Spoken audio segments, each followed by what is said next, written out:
We'll give a couple of more minutes, but again, for those that are currently in the chat, if you have any experience with painting non-metallic metals or anything like that, or indeed if you've just got any questions you want to put now that I can maybe answer before we get going, or that we can save for later, feel free to put them now, just while we give people another couple of minutes.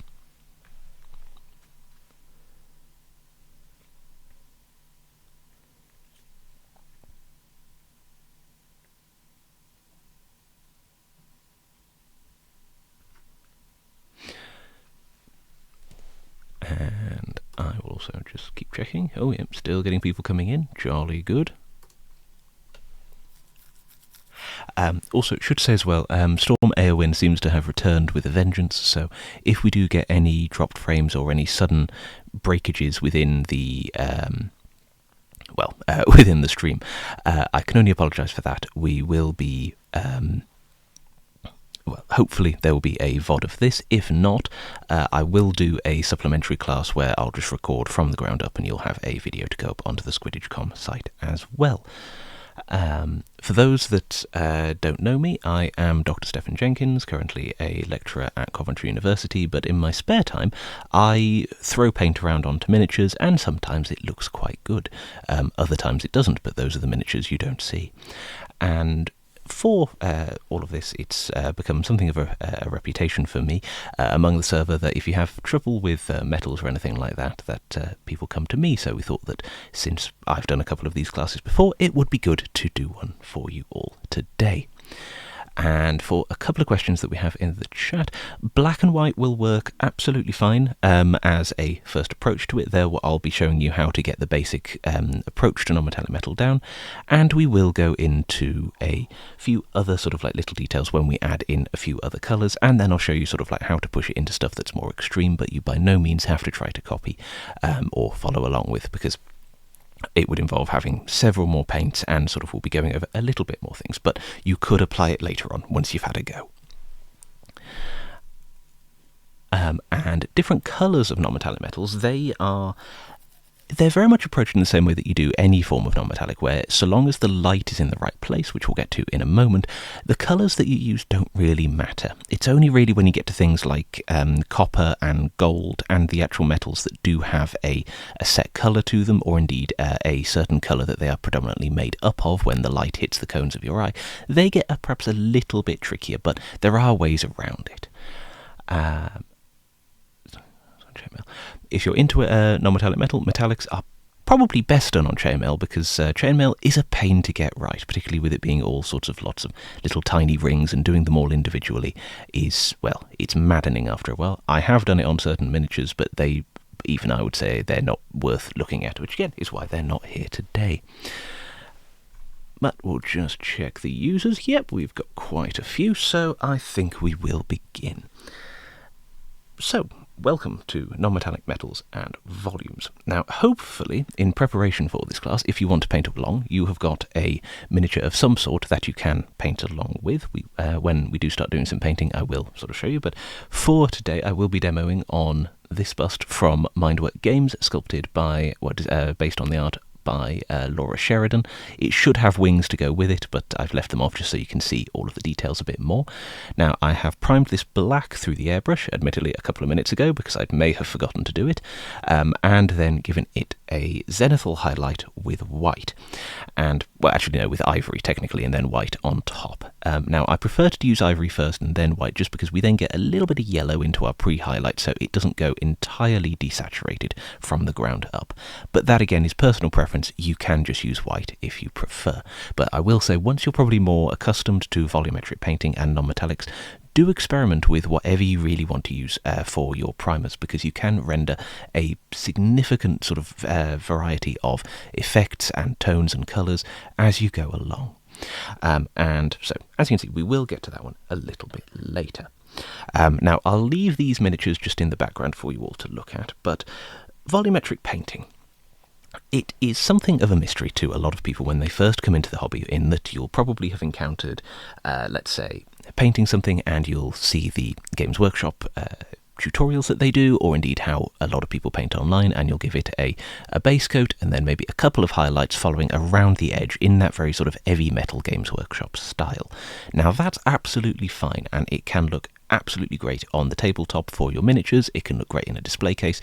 If that's the way that you prefer painting, carry on with that. So long as you enjoy it, that's the important thing. But you may at some point have noticed that some people's miniatures do tend to have a little bit more depth to them, or rather they seem to have got sort of more colours or more shadows in places where you wouldn't have normally expected. And probably that is because they are painting volumetrically. And what we can do is, if I use the returning vampire from the colour theory class, I'll just zoom in so you can see her. Now this is one that I have been working on in the evenings just on this, but as you can see, if I turn it around, we have a very flat colour on the hair, and that is just painted with a single colour washed over the top. But you can see where the paint is thinner in these white areas just up the top here, and indeed on our pre-shade just around here, that all of the whiter areas, they are where we would expect our highlights to be. Now by looking at this, we can see that by adding the white to it over the black, we have got a different contrast between shadows and highlights. And really that is where volumes become, because if we go into mathematical term, volumes are simply something that has it's a form of measurement where you consider depth. And when we go into volumetric painting, we are adding depth to our miniatures by painting it on. And when you get, like, say, a shape, for instance, if we take a humble miniature, for instance, what we can do is, if we were to take a photo of it and then remove all of the sort of light hitting it, so it was just into black and white, and indeed extend that so much so it was really more a silhouette, we would just have the shape of a miniature.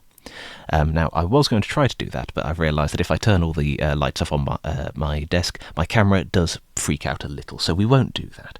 Instead, we will say that if you imagine that I'd removed all of the detail from this miniature and it was just the silhouette of it, you would sort of be able to tell what it is, but you wouldn't really be able to see all of the little details of it. Now, as soon as we add light back to it, we can see the details, but they might not necessarily be picked out as much as we like. So what you can do is, when you come to approach painting with volumes, you're painting something into one solid colour, and then you are applying the light back to it, using a series of highlights and, whites and all of that, and indeed then adding your shadows in if you go over the top, as I often do. And really that is the theory of volumetric painting, but the application again has its own little nuance. And when you come to paint something, you can break all of the miniatures that you're doing down into various shapes. Now again, we have very complicated shapes on this vampire. I'll use the other end of the brush so you don't get any light onto it, but what we can see is that we have very much if we take her arm, for instance, we have basically a cylinder running through the shape of that arm. Now it's got a lot of stuff on top of it, and it's got some wrinkles and all of that, but we have a cylinder for the majority of it, so of course light would follow it down in a line from starting just there and running all the way down.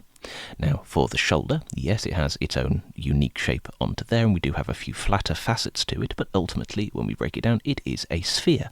So if we imagine that it's a sphere, if you've ever held like a ball or something under a light, you'll notice that light hits it in a point. So of course we would have a circular point onto there. And if you're ever stuck with how to do a shape or anything like that onto a miniature, the first thing that you can do is start to consider sort of what it would look like if you've broken it down into a two-dimensional shape. And from there, you can normally see where light would hit. So for instance, if you had a square and you shone light straight at it, the light would predominantly hit around the middle of the shape into there, or cover over one entire flat surface. But then as soon as you turn it 3D again, you'd have shadows to it. For a sphere, if you hit light onto it, it would be circular. For anything like that, if you think that any of the shapes that you're really going about, turn it into a 2D shape and think about it like what shape that would become, that's generally the rough shape that you'll be painting your highlights into. And we can demo that on the bust that we'll get to a bit later.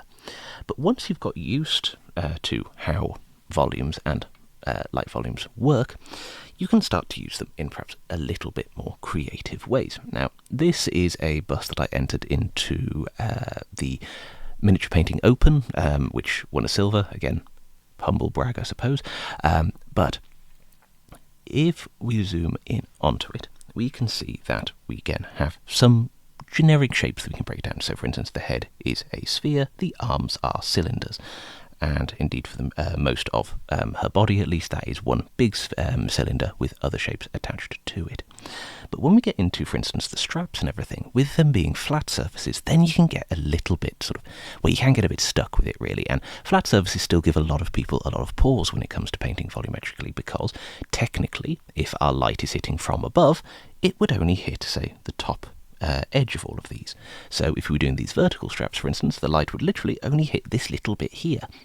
And that doesn't look really very good. And so what we can do is you can have some creative license to it. So you can imagine that, yes, if light's sitting there, we would have some shadows, but then you can add some lights in between, and you can decide where that would go. And we'll get into a bit more of that with the bust later.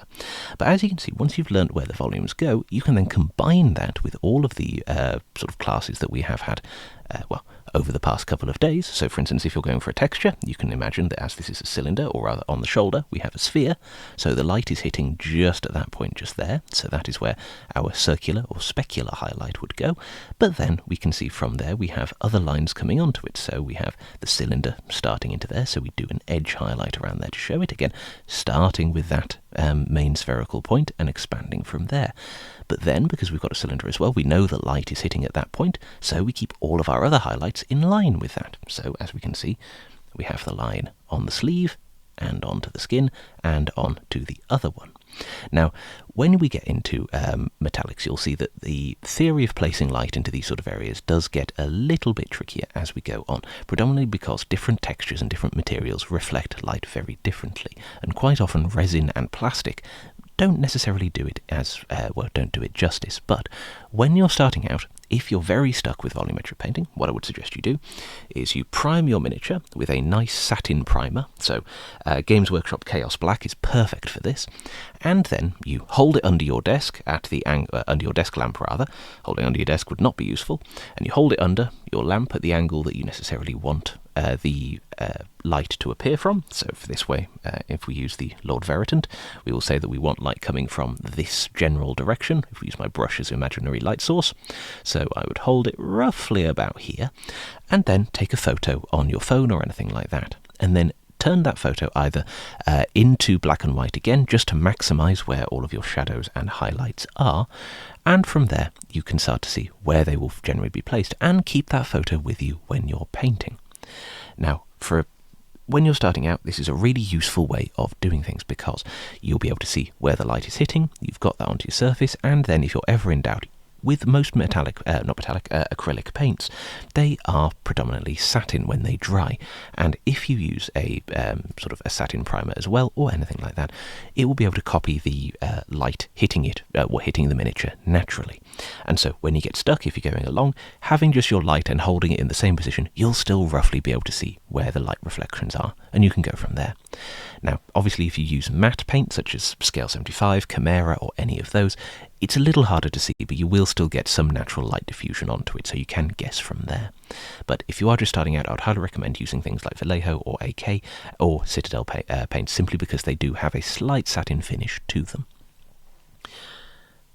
But really, that is the best place to start, and then from there you can start to experiment. And again, for a small preface for non-metallics as well, for those that haven't encountered non-metallic metals before, if we start off on a miniature, they look predominantly like this, and it is the whole process of painting metallic surfaces without using metallic paints.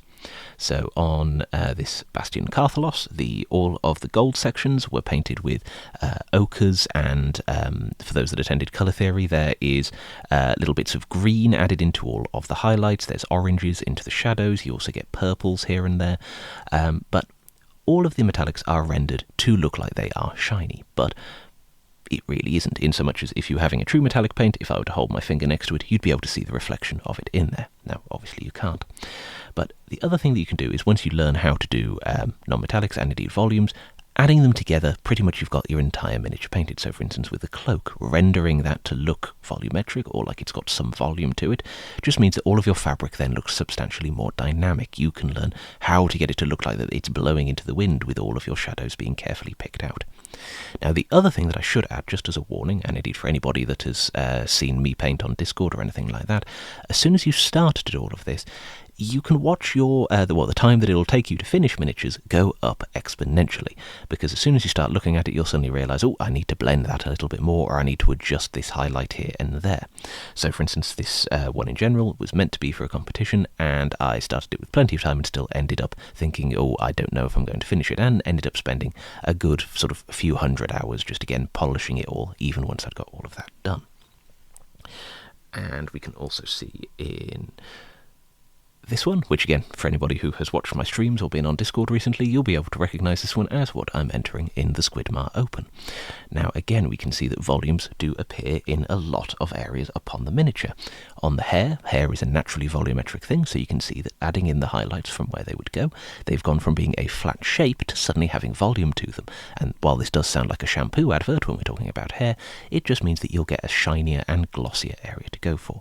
But again, if you are stuck when painting hair, and especially when putting volumes onto it, I highly recommend having a look at any sort of hair colours or adverts for hair products or anything at all, because generally they will show off precisely where hair volume should go, because they're trying to make, well, sell it to look like there.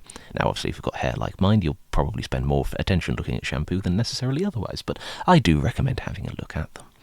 But again, we can look at, for instance, fabrics. Adding in various tones can make it look more volumetric, or indeed the absence of tones can as well. For instance, if you want to make your shadows look particularly deep, you don't have to add stuff into there. But again, we can use the beads and stuff into his beard as a nice example of volumetric painting. So I'll just zoom in a bit for you, so you can see all of my brushstrokes that I haven't blended out because I sort of ran out of time. But for the beads, we can see that they are naturally spherical, so of course we need that circular highlight. And what we can do then is we can see all of the little shapes around it. So as long as we have this main circular highlight for where our light would naturally be hitting, this bit just here, we can then start to paint in our subsequent or bounce highlights. Now, these are areas for where light would reflect off other surfaces, off the ground, or just ones that were. So for instance, if you're looking at any shape in nature, it won't just be lit from one direction unless you've only got one light in a completely dark room. And well, I'm not aware that people live like that. If you do, more power to you. But for when you're looking at any object, you will of course see light that is reflected off other areas. So we can use the beads just here again to demonstrate it. So we have some light reflecting off the hair. So of course we have a little highlight, whoops, just there. Put that back into a point. So just onto this little area here, we can see where light would be reflected. And indeed just there, where it's got a little bit stronger, because we've got light coming from this main highlight that would of course hit there as well. And so, as you can probably see, as I've done onto many of the things so far, as soon as you've got one main highlight and you've applied that across the entire piece, what you can then do is start to look as to where those highlights would intersect with other details. So if we use the beads again, we have our main highlight hitting here. So of course we must then see that if we've got a nice powerful highlight there, then the highlights for the hair must also come in. So anything that is perpendicular to that area, so most of the lights of the hair, these curls just here, they all have light hitting in the same direction so that they follow up and it can form a very straight line, culminating of course into the helmet rim just there. Now we'll get into light reflections again when we get to metallics, but as you can see they do follow predominantly to there, and same with the helmet as we get even further. Zoom out again. And as well, to demonstrate that a little more and show you something that isn't entirely finished, he has appeared on other streams so far, but we will use the vampire that I'm currently working on now. If we look, we can see that we do of course have light hitting into this pattern just here. Now this has got some more dynamic light in, so much as we're focusing the eye onto this main. So if we mainly think of it like a cylinder, if I hold my brush up, you can see on the ferrule of the miniature, hopefully for those watching Basic Mini Painting 101, you'll remember that the ferrule is of course the metal part of the brush. The light hits it in very much a straight line as I hold it under my lamp, and so any cylinder will do a similar thing.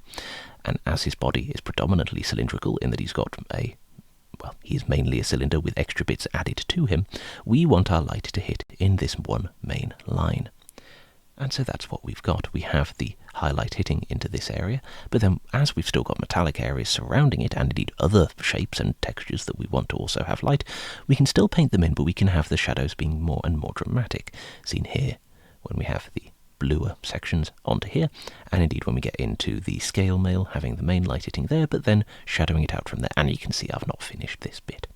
But we can also go into the cape, and for those wanting to learn about how to do freehand, there is a class available onto the SquidCon YouTube channel that I hosted last year. If you want to have a look at it. If not, I'll probably do another one at some point, maybe even for next year's SquidCon if it's requested. But we can see with the volumes of the tabard or whatever it is. If anybody knows what these things are actually called, I've been calling them tabards for years, but I'm led to believe that's not what they're actually called. So if you do know it, please put it into chat so I can learn. But we can see that the curves and indeed the shape of the thing is following that main highlight, where we have lights coming into here. So of course our main highlight is just there. But that doesn't stop us from highlighting all of the others, just perhaps not to the same degree.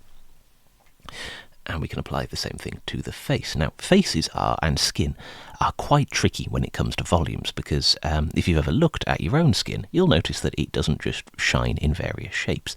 And to use the term that Emil uses on his channel, if you paint it entirely volumetrically, you have what's known as muscle islands appearing. And they're not great. They can look fine if you want to go for sort of like the Mr. Atlas style pose on the front of various bodybuilding magazines, but in real life and to regular people, they don't look like that. And indeed, into anything fantastical, we can also see that there's a little bit of trickiness there. For instance, if you were to see this vampire walking down the street, obviously you wouldn't want to spend too long to look at how his face looks, so it's very difficult to get a reference to. But skin is probably something that would require its own class, so we won't cover that too much. I also realise that I've been yammering at you for about 20 minutes at this point, so I'll just clear my desk of my models, simply so I don't get paint on them when we're working on this, and we'll do some painting. If we have any questions at this point, feel free to put them into the chat, and I will answer them, or try to anyway.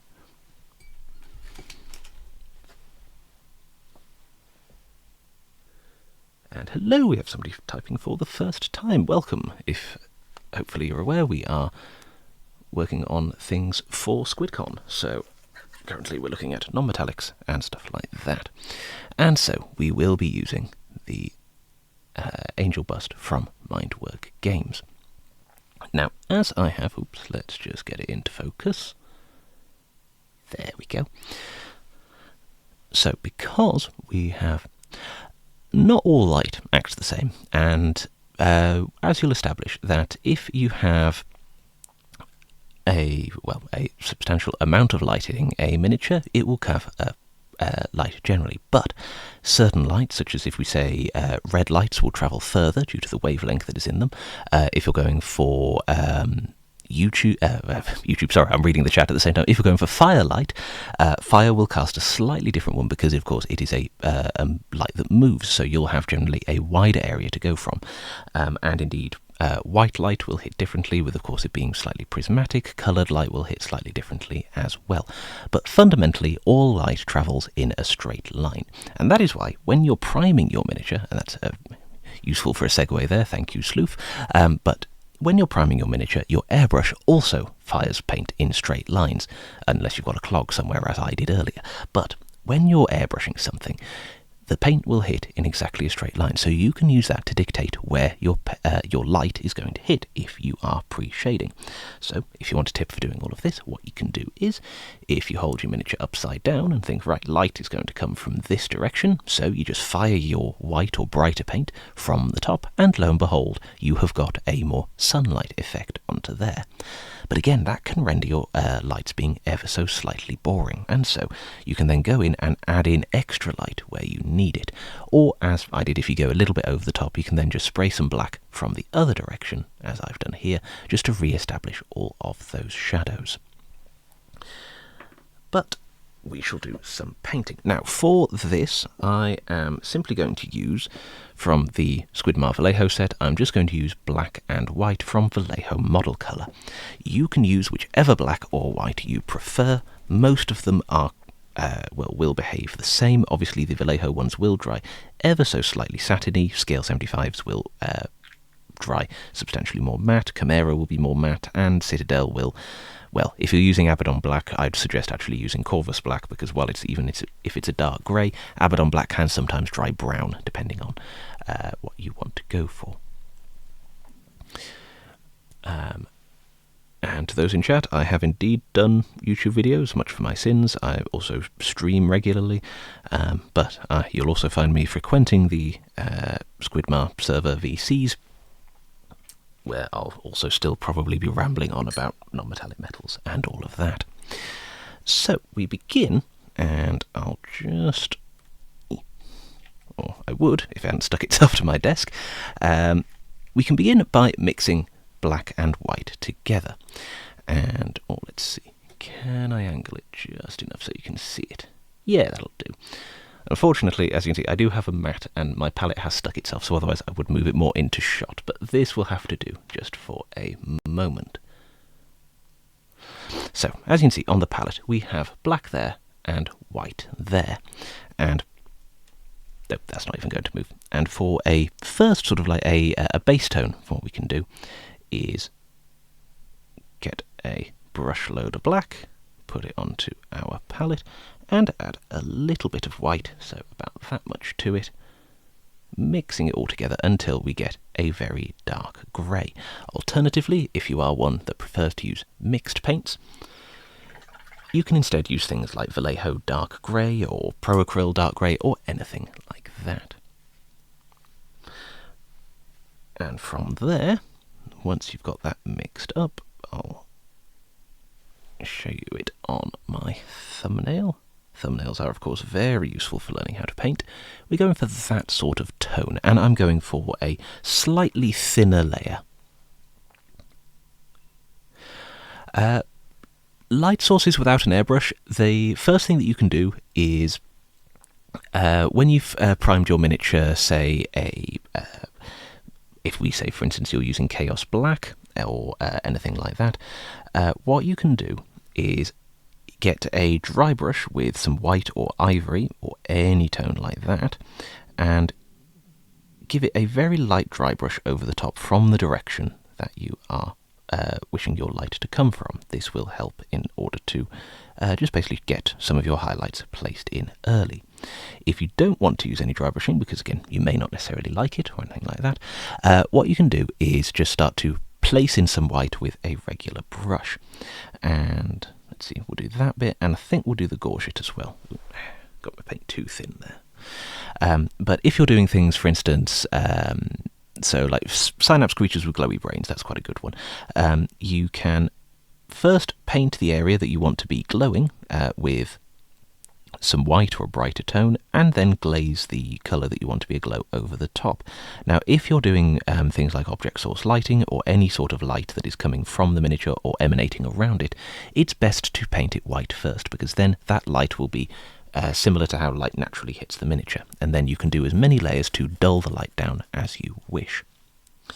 Now, I'm just going to give this a blast with my heat gun, just so we're not quite literally watching paint dry.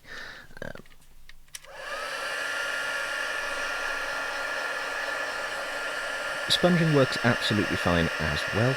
You can use either a sponge or a dry brush or anything like that. It's simply so that you get some white onto the miniature beforehand, because whenever you're painting light or light volumes, having white underneath it just makes life substantially easier. Now, you don't have to. You can go from black, and it can be quite a fun exercise, especially if you want your shadows to be especially deep.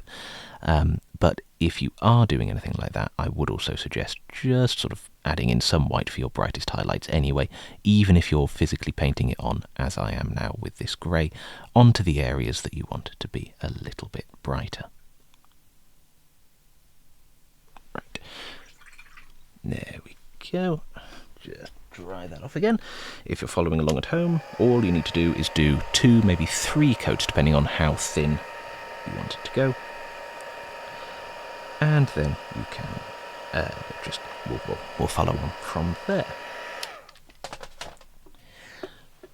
There we go. If you're base coating with Wraithbone, you'll probably have slightly more yellowy lights, but all you just need to do is make sure that the area that you want to be brighter has some white or that bright tone underneath it, and anywhere that is going to be in shadow or not hit by that light is a little bit darker. Oh, I am sorry to hear that the shipment was delayed. Hopefully they will arrive soon. But we'll just go back to the slightly off-kilter palette cam, and now we're adding a little bit more white. So again, about that much. So not too much, I'd say probably, if you're using a large brush, half a tip load should do. And you then add that into the same grey mix, in fact, perhaps a little bit more. We're aiming for, at this stage, more towards a sort of... Now that's too much. More towards sort of like a neutral grey kind of colour. If you're using Citadel paints, you could use Mechanica Standard Grey if you like. With black and white, we're going for a more sort of 50-50 kind of tone. Or for any other colours, just any sort of mid-grey that is, it could be warm, could be cold, whichever you prefer, but so long as it's not got too much light into it or too much dark. And if we go back to the middle... There we go, thank God my camera arm can survive this, so we're going for paint that's perhaps a little bit thicker, but again, you can see the difference if I put a little onto my thumb. We've got that slightly brighter tone to it.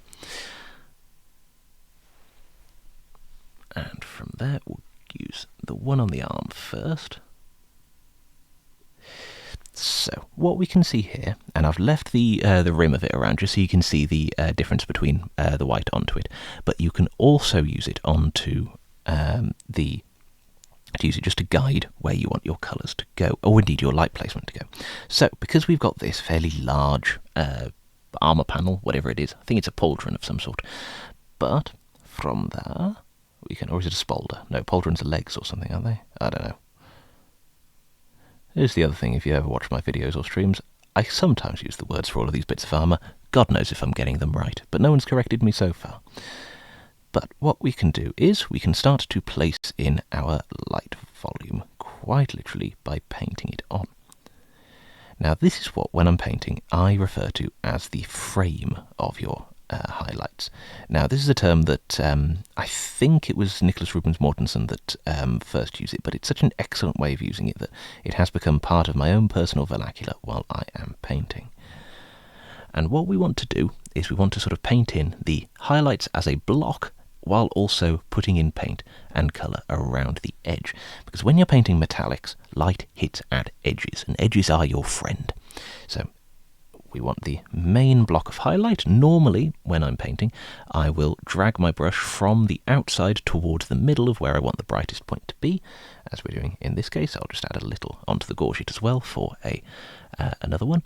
But if we, for instance, we can see where the paint's a little bit thinner here. That is where there's slightly less colour that's gone over it, and so we can see the white shining through a bit more. So we'll use that as our guide, using the tip of the brush, or at least a little bit of the flat of it, just to paint in that volume there.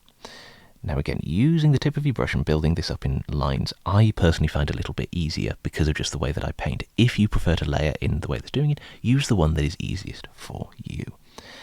Now, because we've got that little bit of sort of indentation just there, oops, should have probably used a thinner bit of wire for this, but still. Now what we can do is we'll just have a little bit of a separation between that line there, because there is a rim going over that. And so when we're placing in our highlights here, we can block that in. I'll just do another layer. So that is where, as I said before, our main light is hitting. So with this being our light volume. But then we also can think, well, as it's this gorget is a shaped piece of metal, we don't want light to just be hitting this bit and the rest to be in shadow. Now if we did, we'd have a very dramatic effect, but again, it can lose a little to the eye, and because we've got our hair here, if we're painting this, we may want to think, right, well, we'll want some of the hair to reflect onto the metal. So what we can do is, we'll just extend this highlight over to here, and leaving a space of our base coat in the middle, we'll paint in a little bit of a highlight just into there, or at least the frame of one. Now what we're doing here is we are sketching in our volumes. I mentioned this in the colour theory class about sketching and all of this, and all it really means is to use fairly thin paint applied fairly loosely over an area. It doesn't have to be blended, doesn't have to be perfect, and because chances are you'll be glazing over it, or in some cases repainting it. If things change, you may not necessarily like the way of it, or you just notice that you've not done something quite right. But that's fine. It's only paint, you can paint over it. And the other thing I'll say, for those trying out non-metallics for their first time, do not worry if it goes wrong. They very frequently do. And if indeed it does, don't worry, you can paint over it. I'll also just going to stop holding it by the painting handle with this, and I'll put my hand over it because I realise it is shaking quite a lot on camera, and that's probably not great for you to watch. So we'll just establish a slightly harder highlight onto there, and we'll go back and just do another layer onto this bit.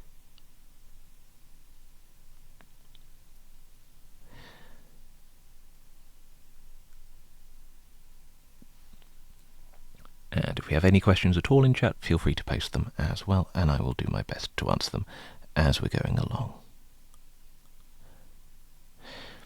But yes, as you can see here, we have now got the frame of our highlights all nicely blocked in. We can see where light is going. We've got this main highlight here that is following the shape of our highlights. We can see where it's brighter just there on her cheek, and so we want to follow that down. On here, we have that main light hitting this area onto here, again following the shape of the thing, so following where we've got that nice bloomed highlight from the white just on the rim there. So we're following that around, but we've not gone too bright yet. And I'm sure you can guess what we're going to do next, and that's going brighter. So we will go back to the palette, zoom out a little, make sure it's in focus, there we go. And so now we're adding in a little bit more white. Now, when I generally try to mix paints, I will try to always add the colours to the side of it. So you'll notice that we've still got some of that previous tone just there, but now we're adding in the brighter one just to the side. This is very useful if you're doing, especially things like non-metallics, because it's very easy to make mistakes, so you can paint over it. And if you're sketching, it's very useful to do it just because then you can adjust what you're doing. Now, I'm sure all of you, when you get used to this, you'll be able to just paint perfectly as you're going along. And so this is also another thing to use, because then you've got all of your glaze tones for when you're tidying up a little bit later, still fresh onto the palette, or just needs a little bit of water. And so we've loaded up our brush again. I'll show you on my thumb just for the type of paint we're working with. Now you can see it's quite thin, but that's kind of what we want at this stage. We don't want to be building up texture with the paint, that is to say the pigment drying and going in all sort of clumpy, but we do want to be able to paint the texture in. So having a slightly thinner paint just helps with that, because brushstrokes are our friend in this regard. So we'll start with the gorget, just because it's in the middle of the screen. And so we've got our main highlight coming into there.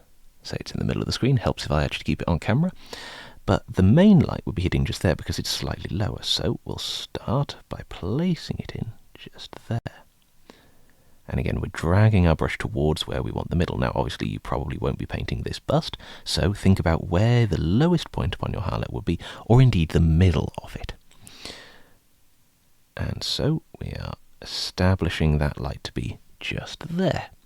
And then we can go in with horizontal brushstrokes, just establishing the middle of the highlight, following that shape again. Now, if we do make any mistakes, that's absolutely fine. We will be tidying up a little bit later. So when you're doing it, feel free to just experiment with where you want your light to go. In this case, I think we want the top there to just be a little bit wider, especially onto this side where we'll have more light. But then, of course, we need to do our edge highlighting as well, so we'll just add a little bit of a highlight there. And we'll extend it there too, and maybe we'll connect that up and have like a little bit of an area where maybe something's hit it there, or just the light's naturally not hitting it. Now we can do the same thing for our secondary highlight, but we want to do it a little bit sparingly, because of course it's not where light's hitting it for the most part. We don't want to go as bright, so we may even stop at this sort of highlight with it, but we'll start at the top, because again light's reflecting from an area at the top here rather than hitting the bottom first where it would normally hit. Again, light works in straight lines, so if you're ever in doubt, just hold your brush up and think where would it hit first. So obviously we'd get that bit there, whereas in this case, oops, I'll hit my camera first, so that's obviously something that we need to paint. Instead, we're going from the top here, starting with that edge just there. Light hits at edges, so edges are our friend. And we'll then sketch in a little bit of texture just there. And of course, we'll extend that edge highlight there. Now, I'm painting in my edge highlights with the very tip of the brush. If you're somebody that does struggle with keeping your hand steady or anything like that, feel free to use the side of the brush or just use something that is a bit smaller. I'm using a large brush today just so I don't have to keep loading the brush up with paint as I'm going along, because otherwise this class will be a lot slower. Well, slower than it already is, I suppose. But then we can go back to our pauldron, and again, starting into the middle, we establish where we want our light to go, and then extending out from there. And of course, always dragging our brush towards where we want the middle to be. And again, because we have that slight rim around the edge, we can do our edge highlight. Now, we don't want to cover up the entirety of the previous layer that we did, so you leave that little bit of a transition line in between. So, for instance, you can see just here where we can still see the previous step. And while you're painting yours, I'll just do a second layer over some of this where it's looking a little bit patchy.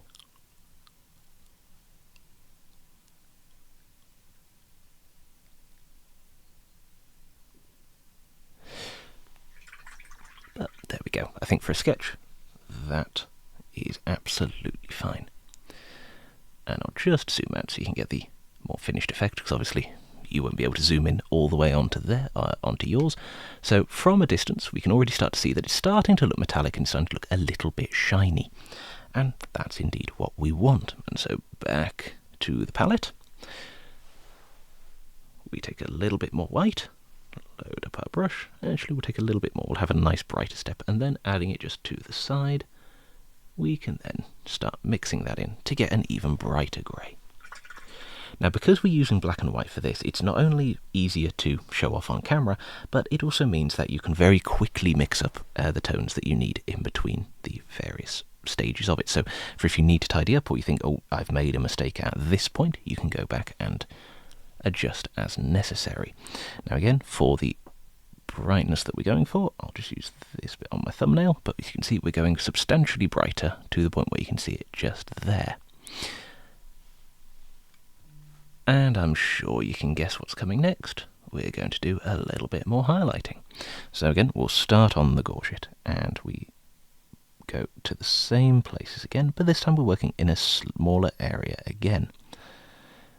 So we have that sort of arrow pointing there, then we establish it just into there, but then we'll bring some more brush strokes in, establish that texture a little bit more,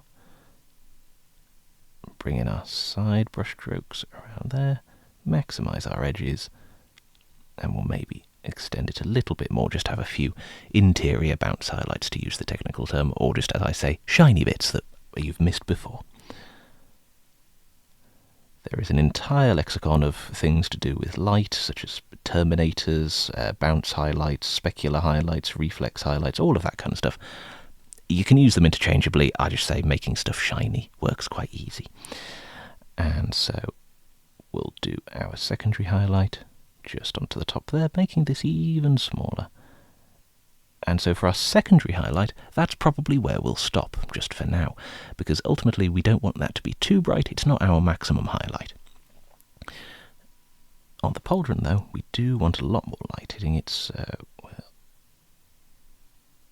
start to establish this with some of our lights coming in. Now, if when you're getting to this point you do notice that you've perhaps made your highlights a little bit smaller, do not worry. While we generally say to have your highlights being larger than you may like, because it's then slightly easier to glaze them and make them smooth afterwards, it's very easy to make your highlights too small. If you have, there is absolutely no problem with that. Just go back with your previous tones and paint them in and blend them together. That's absolutely fine to do, and because if you're using thin paint, you won't be losing any detail.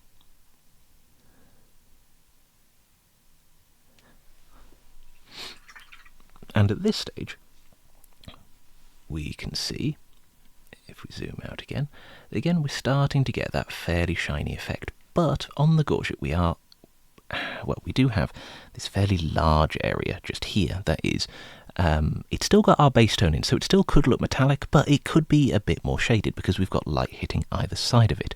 So at this stage, we're going to go in to some pure black, and I'm not using too much of it to the point where, if I get the dilution right, we're looking for more of kind of like a glaze consistency, or like a very, very thin layer. And if you want to test to see the consistency of something, what I normally do, paint a little onto your thumbnail, count to 5 or narrate for a little bit if you're doing a live stream, and then try to wipe it off. If like this it has dried very quickly, it's either very warm in your environment, not too humid, or you've got a fairly decent colour. If you're doing a glaze, you should be able to wipe it off. So in this case it's a nice sort of layer consistency. So what we're going to do is, we find a point between our two highlights, so I think just about here-ish, and then we start painting with black our shadows. Very simply, again, not trying to be too precise at this stage.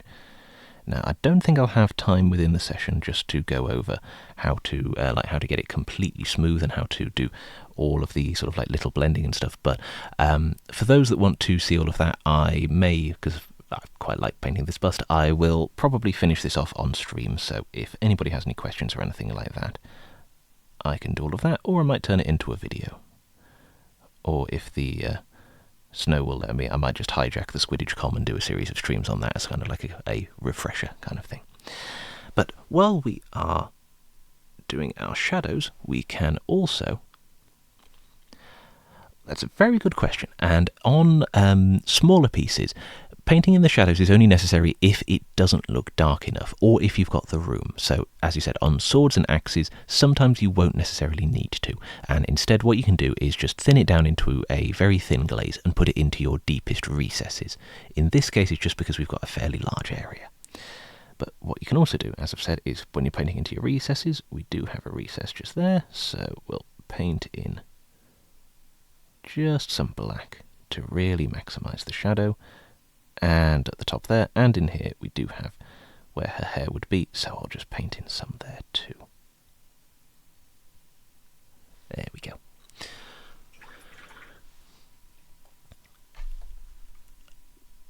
And when we zoom out, we've got a little bit of more dramatic change into our mini. However, perhaps my paint was a little bit thin, so I'll just block it in with slightly thicker paint, just so it comes up on camera a little easier for you all. There we go. And so now you can see that we've got that nice dramatic change between our shadows and our highlights. Now for this one we're not going to do that, just so you can see the difference between them as we go along. But we can now go back to the palette and add in some more white, and we're getting very bright at this point, but not up to the point of pure white. So we're loading up our brush with some white, mixing it in, so we're nearly up to white. We're kind of up to an off-white at this stage. And now I am going to switch to a smaller brush. You could do this with a larger brush if you want, but mine is starting to lose its tip after several years of abuse doing non-metallics. So we are going to switch to a smaller brush. It doesn't matter which brush you're using, so long as it's got a good tip.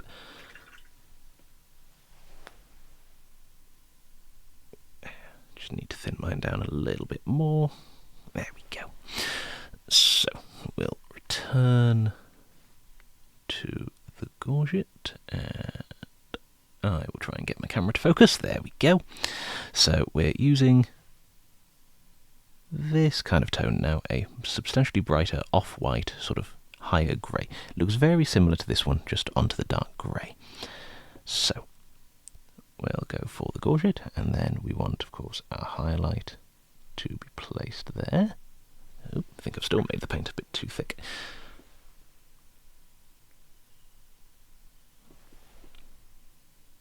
There we go, that's a little better.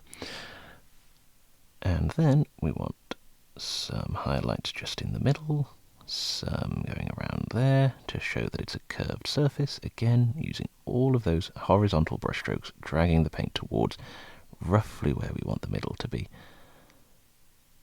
And we'll put a couple there, and we'll go around our edges.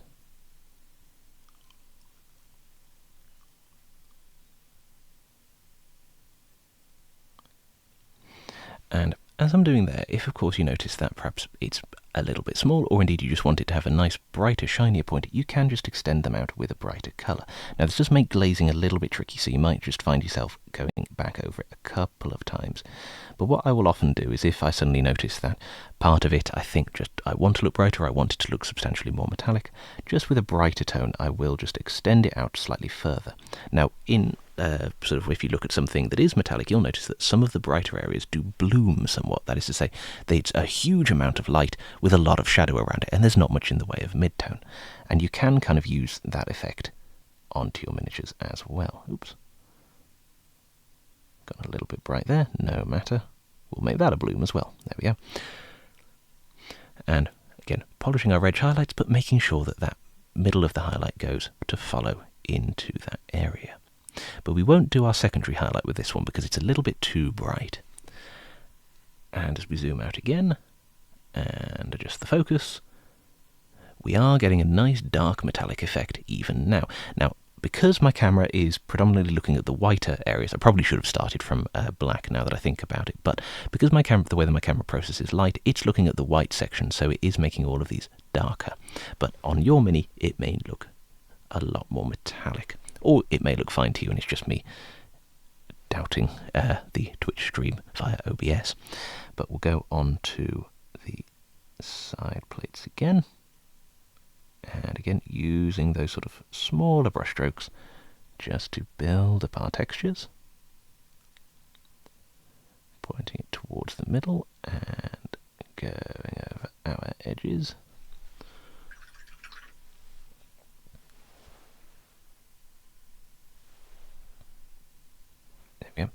And we do have this, zoom in again, there we go. Now we have this sort of rivet or pin or whatever it is that's going through the armour. Now as that is a sphere, we'll want to highlight it like a sphere rather than the area. So what you can do is, keeping paint just onto the tip of your brush, is you can do a dab of paint onto the area that the light is hitting, and then turning it around the other way, you can do a slightly smaller dab of paint onto the opposite side as a sphere, and then very quickly you have a highlighted sphere without really doing anything. And we'll just build that up a smidge more.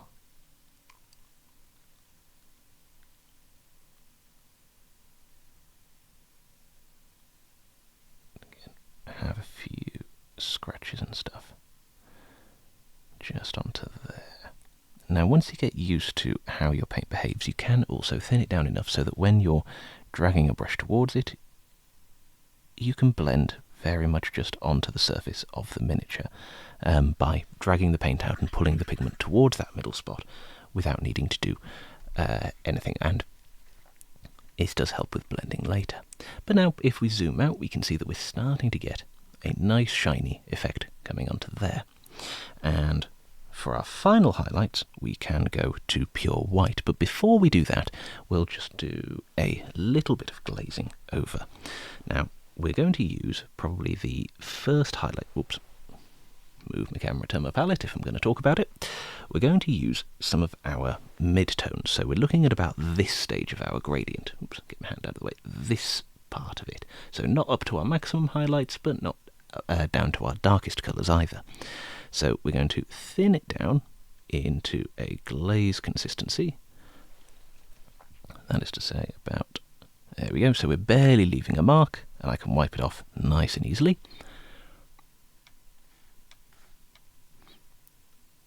And then we'll use this bit, and so we have our brighter points just there, and so we're dragging the paint away from it that direction, and towards the transition from our shadow.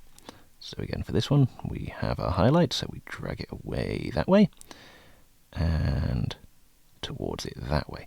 That way the paint is, all of the pigment is resting upon the transition that we've made, rather than it going towards our shadows, so we have to then glaze in our shadows. And so long as you're then placing the pigment over that transition, you'll then build it up and it'll smooth much quicker and you don't have to spend as much time glazing. Similarly with this one, we're dragging it from our highlight and then up from our shadow and over the highlights and over the shadow and from there. And we'll do it with our secondary highlight as well. Now, if we had more time, I'd spend a lot more time glazing to show you how to sort it all out, but as I've only got 90 minutes, and normally it takes me about 90 minutes to fully glaze something, I imagine that will be quite boring for you all. But you just continue to do that as the process until it's a nice smooth surface, and you can do this with any of your tones. So for instance, if you find that you've overglazed some of your shadows, you can then start to build them up with your highlights and you can glaze them back. Be careful if you're glazing brighter tones, as the pigments don't generally stay locked together as much as perhaps with darker tones, just because of the way that titanium white and other brighter pigments will break up. Whereas with shadows you'll have a much easier time glazing. But if you do go over the top, you just reapply your highlights and reapply your shadows if your highlights then become too large. But then what we can do is go into some pure white or pure off-white if you want to go down that route. Just for the sake of this tutorial, we're using white, but you can use whatever you like, really, as long as it's nice and bright and it's a brighter tone than your previous ones. Now we'll just zoom in because we want this to be fairly accurate. So we'll know that light is going to hit at our edges, so we'll paint in an edge highlight there. And you can already see that it's substantially brighter than what is around it, or you could if I was keeping it on camera and in focus. There we go. And then we want some light to hit just there, and I'm going to extend that bit out, I think, just because it's coming into a point, so we'll have a bloom there. And then we've got a brighter point slightly further up onto this one. For yours, you'll be able to see where you want your brightest highlights to go. So long as they're somewhere inside the highlights that you've already painted, it will look fine. And if you do place them in the wrong stage, just glaze over and adjust as necessary. And then I think we'll put a little bit there as well. And oh, why not? We'll have a tiny dot just there too.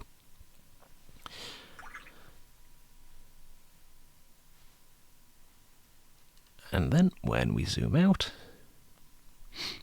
we have a nice dark metallic effect. It looks nice and realistic because we've got our secondary highlights placed there. We have our main highlight going there. And we've not gone up to as bright onto this one as well because, of course, it's not directly in the path of our light that's hitting from the middle there. Now, in your case, you can adjust your shadows and indeed your highlights wherever you want them to go. But the reason why I'm pausing there is because I have had a request to cover how to paint non-metallic gold as well. So I figure we've still got half an hour, so we can probably go over that too. Now, the first paint that you will need, and I will do a list of all of these at some point later on, is you can use things like Rhinox hide or a dark red brown. Just for this case, just because it's on my desk and it's easier to do, I'm going to use dark rust, again from the Squid Vallejo set, but it is from the new model colour range. Now, any sort of dark brown is useful for this, but depending on the sort of the style of gold that you want to go for, you can have different effects depending on even from that. Now, the redder that you go, the more sort of richer the gold will become. You can even use a purple if you want, and there are my co-host from the Colour Theory channel, Colour Theory video rather, has already done a tutorial on that, available on her social media, but there are many other people that have also done them as well. We're just biased. And we use these various sort of brown tones for a gold as a base because they... Oops. Also, note for the future, don't try and base coat things with a 00 size brush, then it'll take ages. But we use the brown tones in golds because when you look at golds into its shadow, it is a fairly dull brown metal, but if you add a little bit of red into it, it can get sort of richer. If you add, say, some green into it if you want to, you can have a sort of old, more archaic colour. You can add turquoise if you want, but in this case, just for the sake of it, we're going to use just normal dark brown to keep things nice and easy. And so I think we'll do a part of the sword. Now it is covered with as much sort of like filigree detail as we like. Now when we're base coating and highlighting, until we really get to our maximum highlights, we can ignore that. It is very tempting to paint it all in as we're going along though. So I'll just thin my paint down to a wash so it gets into all of those areas a little bit easier. And again, just whilst I'm base coating, if we have any questions, feel free to put them into the chat, because I realise everybody can base coat. This isn't exactly the most interesting thing in the world.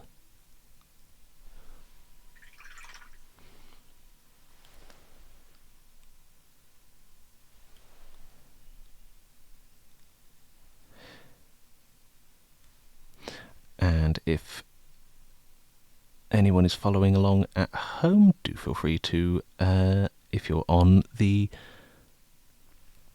Squidmar server, I know you can base coat Zook. I've seen your miniatures. But if anybody is painting along at home and you are in the Discord server, feel free to tag me with your attempts either in the work in progress one or the hobby feedback if you would like it. If it's something that you are a little embarrassed about, you can also DM me and I will give you some feedback there. You have permission to do so just for this class. And at other times it just may take me slightly longer to reply. Bear with me 2 seconds just whilst I dry that with the heat gun. And then we'll be back.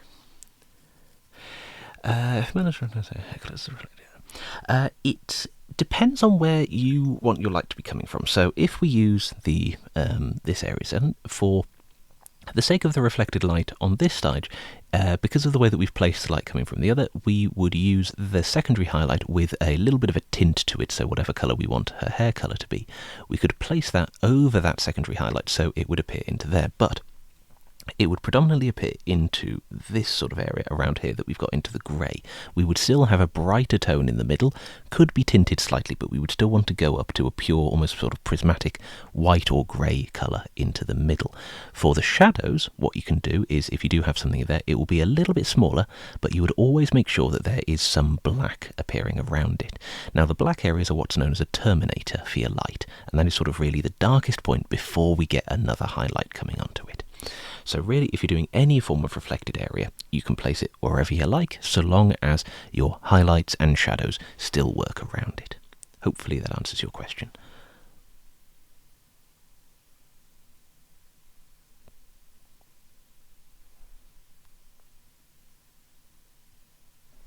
There we go.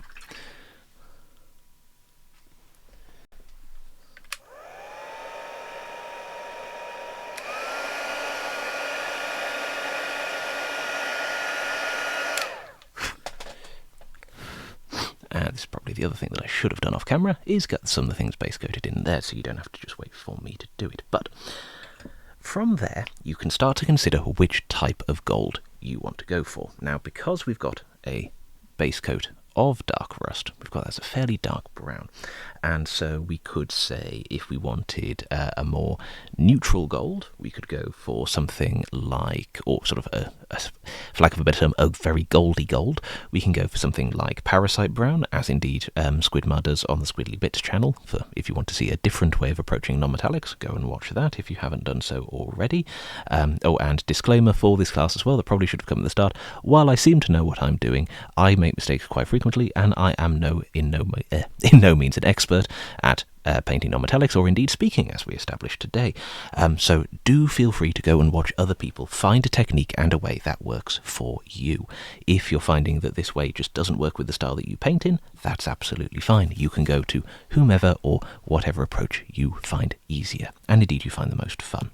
But yeah, so we can use Parasite Brown for a more a bolder gold. We could use, as I've recently started doing, using US Field Drab as a fairly sort of neutral gold. And if you want an example of it, the US Field Drab approach is what I used on the wings of this helmet, for instance, where you get a slightly colder gold that you can then glaze over the top of, which is probably what we'll do today, because it's a very simple recipe and most people have got a colour equivalent to this in their collection.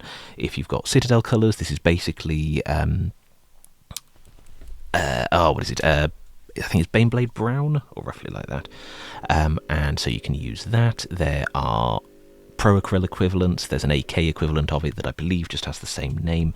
It looks a little like British khaki. It's just got slightly less green into it, which is why we can add that colder tone to it. But again, British khaki or English uniform is, or XV88 for the Citadel equivalent, they are all absolutely fine. But we're just using this one for today because it's a slightly simpler recipe and I can probably get it all painted in within half an hour. Now the other colour that we're going to use, again for your highlights, you can use any colour that you wish. You could use white if you've got it. If you wish to use white, you could use a bright skin tone such as light flesh.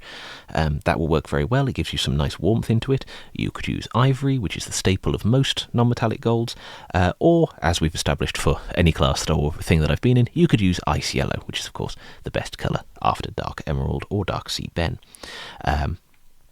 For this case again, we are going to use ice yellow just to add some pop of yellow into it afterwards. But to reiterate what I talked about in the colour theory class, because ice yellow has got white and yellow and a few other pigments into it, it's also got some blue, and that renders it a colder highlight. And so because we're going for a slightly colder gold, that's generally why we use it. Now I shall zoom out and show you the palette again. If we can get it into focus, there we go. So this is our base tone just here. This is US Field Drab, and that is Ice Yellow.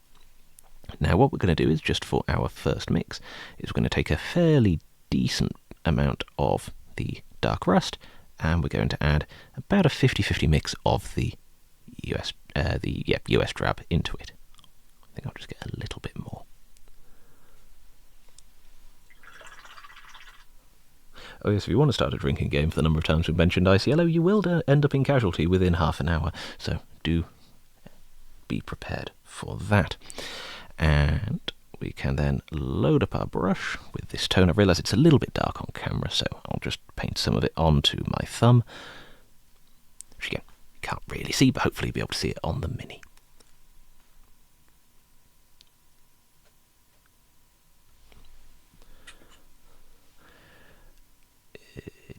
There we go. Right. So, for the first thing we're going to do for gold is, as we've done in other sections, is we do some edge highlighting. Now for this I'm using the edge of the brush just to help, but so I don't have to turn it upside down, I'll just use the tip on there. For when you're painting yours, please use the edge and turn it upside down, because it's just slightly easier. Yes, as we said during the Hobby Basics one, SquidCon is in no way responsible for the views of the people hosting it, nor indeed what we tell you to do with hobby knives and whatnot. Unless it's funny. No. And please hobby responsibly. But because we have got our main light hitting into the middle just there, we want to have our gold hitting into there as well. Now we're going to just paint all over that nice filigree. Again, if you keep your paint thin, it will run in between, and so you won't clog up the details. I should probably make this a little bit thinner, but then it'll take us slightly longer to dry. And we'll do one onto there, one onto there, and maybe we'll get a little bit just into there too. Now, the reason why I'm placing colours just into those sorts of areas is because we have our main light just here, but then of course we've got light also hitting in this general direction, so we would have some hitting this side of the pommel. No, that's the pommel. The guard of the sword, and then we would get a little bit on there just for parity. But then because we'd have this large area of shadow just into the middle, it can look a little bit dull. So we're going to do a bounce highlight in between, which is to say we have light, we then have a bounce of shadow, some more light, another bounce, and some more highlight. And we'll just establish that. I'll try that again. And once we've got that established, that is the frame of our highlights all blocked out. Now again, the reason why we call it a frame, for those that perhaps weren't there when we blocked it in earlier, is because the frame of our highlights is now where we're going to place all of our brighter colours. You no longer have to worry about your light placement because you have placed it yourself. although mine is a little thin, so I'm just going to make it nice and opaque so that you can see it on camera. And again, we edge highlight pretty much everything. There we go.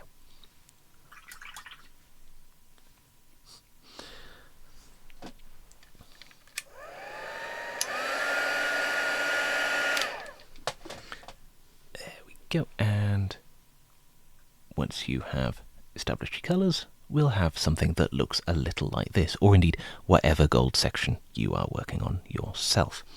Now from there, we could, in some ways, add in some more of the US field drab to that mix. This will make it more into a we'll get a nice easier transition, but for the sake of just getting our midtones to jump fairly regularly, we're going to just go straight into the US field drab and using that thinned down but without any sort of other colours mixed into it. This just creates a nice jump between our midtones, so when you're doing metals that do have some natural pigmentation to them, such as gold or anything like that, the midtones are where the colours go, and the midtones are of course the reds, the browns, the ochres, the whatever it is that you're using. And so we want to jump through them quite quickly, so that is to say we want to have lots of layers of them, but we don't want to make them too big so that the eye can cover over them too much, to lead up to our highlights. So again, we'll start with an edge highlight.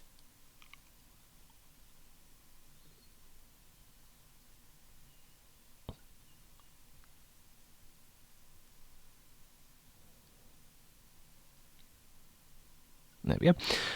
And from there, because of course we've got our frame just there and we want this to be a little bit smaller, we are dragging our brush towards the middle. Now again, we're not going to go right the way up to the top because there is a lip into there, so any trim, you don't have to go right the way up to the edge, so you leave your darker colour in the recess, but we want some light to hit it just around there, and just into the middle. And so we'll do the same with this one, the same with this, again leaving some light into the middle because we're dealing with a flat surface, and shadows around the edge.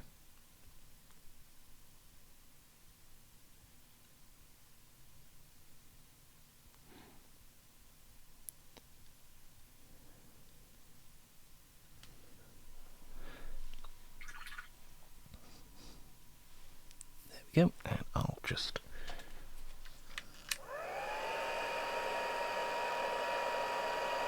dry that off.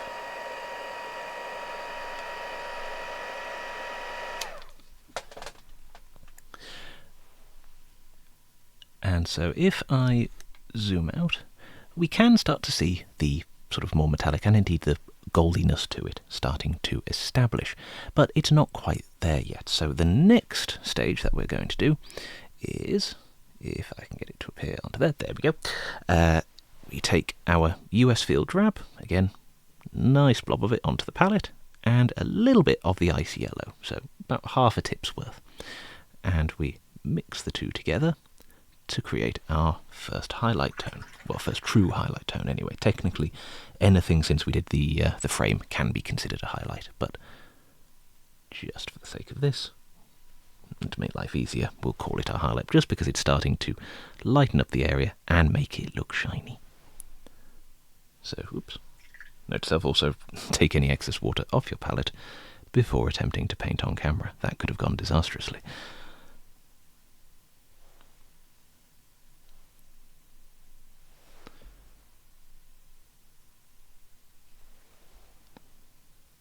There we go, that's a fairly decent colour. So now, with this highlight, again, probably should do 2 layers, but I'll build it up with glazes later. This is just so that I don't run out of time and I don't go over, so you can have a break between going into weathering. But we then start with our edge highlights, again making the edge highlights a little bit smaller just to follow the shapes that we are painting into the other sections. And then we go towards the middle. And we do have all of this nice filigree around there, but we are ignoring it for when we're doing our light placement. We can adjust that later on. And then we'll do some onto there, putting that into the middle, a little bit just there. Actually, I might extend that out a bit. Doing our edge highlights again. Extending that some more too. Edge highlight on the bottom, because we would have some reflections. Yes, weathering decal starts in 43 minutes, but just so you have enough time to have a break and to set up anything that you may wish to do along with it, I'll try to, well, we'll go till about probably past, or maybe a little bit longer, depending on how long Lasse needs to set up, as well as we have any questions or anything like that. But we'll also, even though there's not a thing there, I'll just mark in a few vertical lines just around there. And so again, doing a second layer, just because the brighter we go with a lot of the ochre tones, they do tend to separate a little, so you may find that you need to do a smidge more in the way of layering. We can zoom out again, and again, starting to get a bit brighter, hopefully starting to look like gold on your end, otherwise you'll have lost complete faith in whether I know what I'm on about. So now we're just adding a little bit more ice yellow, which I will show you. Is it going to focus? No, it isn't. So we'll load up a brush, so we're getting a bit more ice yellow. Again, about half a tip's worth. Dragging it off to the side, getting a sort of like a brown yellow, getting slightly brighter.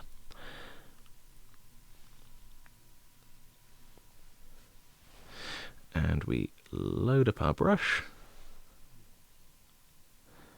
with colour that we're going for is about this, so it's a fairly sort of nice cream colour.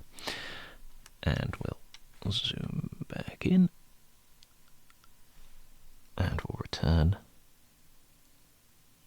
to our edge highlights, being a little bit more selective as to where we place them, so I'm leaving a little bit of shadow just there.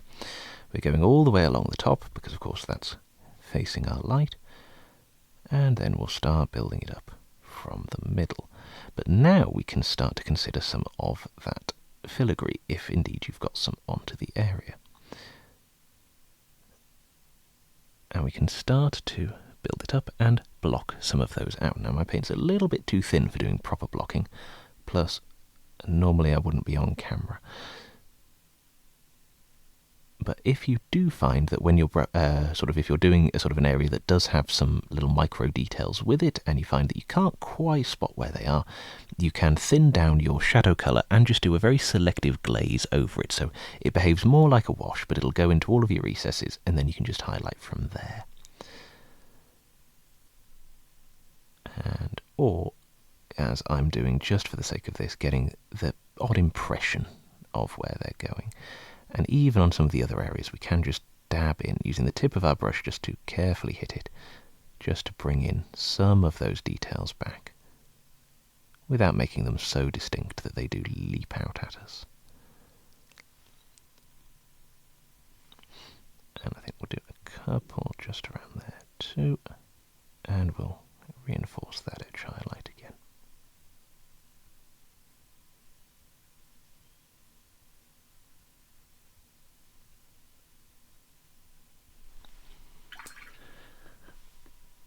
And now we'll zoom out.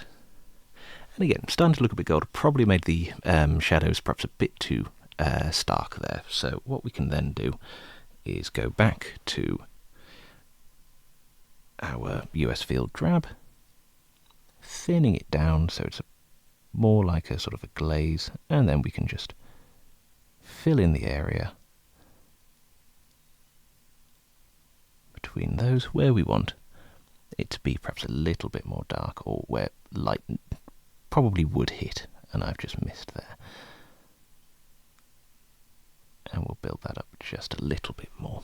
Again, this is looking quite rough just because I'm trying to rush through it, but hopefully you're getting the right idea with all of this. Now from there we've got up to a fairly bright highlight, so now we can go into pure ice yellow to put in some of our shinier parts. And we're using So you can see the big difference between where we started in these colours and now our highlights, just using my thumb. And I'll just thin that down a little bit more, just so we don't block up any of the detail.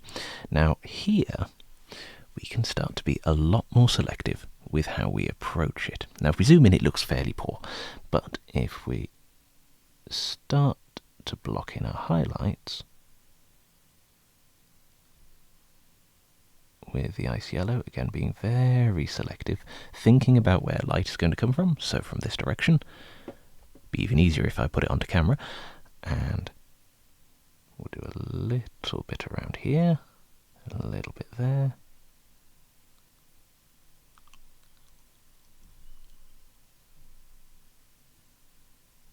Build up a few more shiny bits, just using the tip of the brush to do this. And the edge for the edge highlights.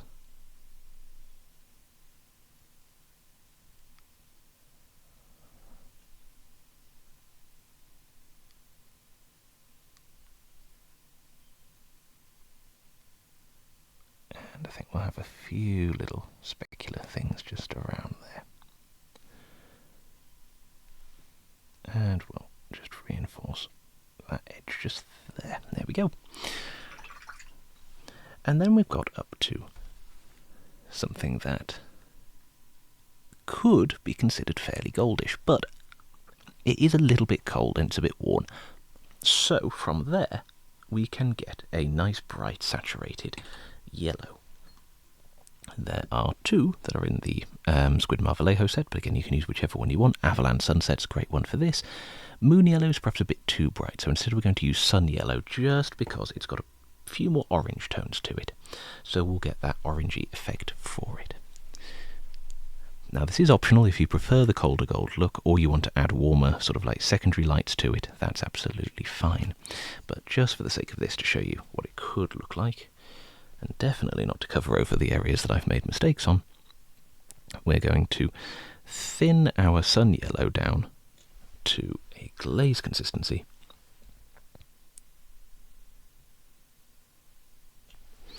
And for when you're glazing, the key thing is to wipe off a lot of the paint onto either a piece of kitchen roll or your thumb, or if you are a brush licker, you can take most of the water off into your mouth. However, I don't recommend it. And so we want very, very thin paint to the point where you can't really see it making any effect. And I would also recommend glazing with a fairly large brush, because if you use a small one, it just takes ages and you're likely to clog up the ferrule. And so we're starting with one very, very thin glaze to the point where you probably can't see it, and neither can I, so I've probably taken slightly too much paint off there.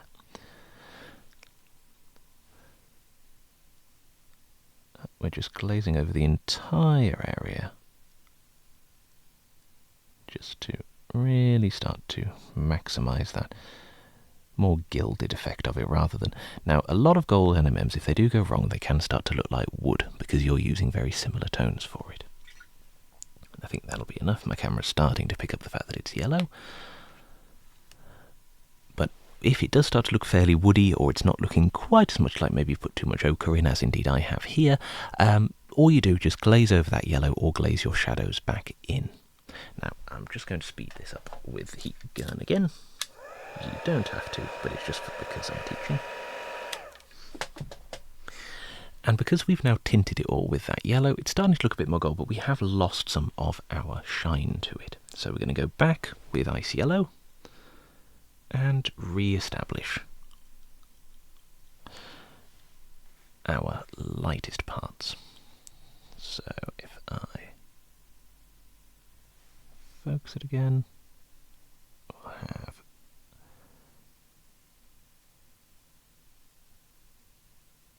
some just in the middle.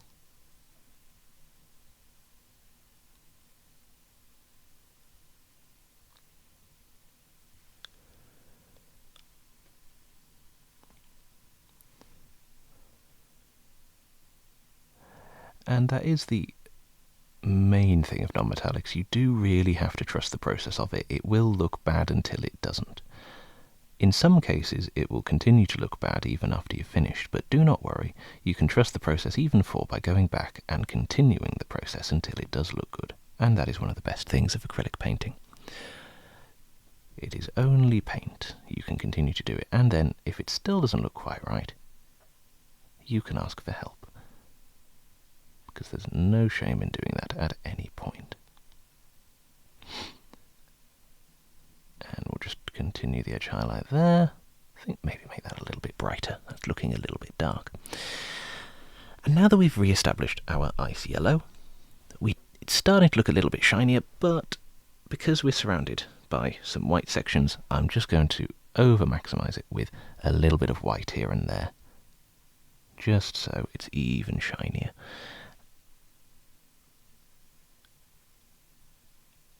Now, as I've said a few times, a lot of gold does take a lot more refining than indeed the other areas, and normally this would be something that I would start painting, and probably just doing the gold onto the hilt would probably take me a good couple of evenings, depending on what I'm doing at the same time. So for a lot of these metallics, it's very key that you do sort of like keep refining, blending, polishing them, and then they will look absolutely shiny. And indeed for this one, what my next step would probably be is to just go back and re-maximize some of the shadows, because they are missing somewhat. It is looking fairly over shiny at this stage. But when we zoom out, and it goes into focus, we are starting to get a gold effect onto there. But as it's just gone half past, I realise I probably should start wrapping up. So hopefully you have started to see the realm of non-metallic metals and indeed how you can use it. If you have been painting along at home, feel free to tag me on Discord with your what you have been working on. And if you have any questions, feel free to put them into the chat now, and I will do my best to answer them. And can I get it so it appears on screen? No, it's a bit too tall. So you've got some stuff to look at, and it's not just my paint-covered desk. I shall bring all of the various things that I'm working on back.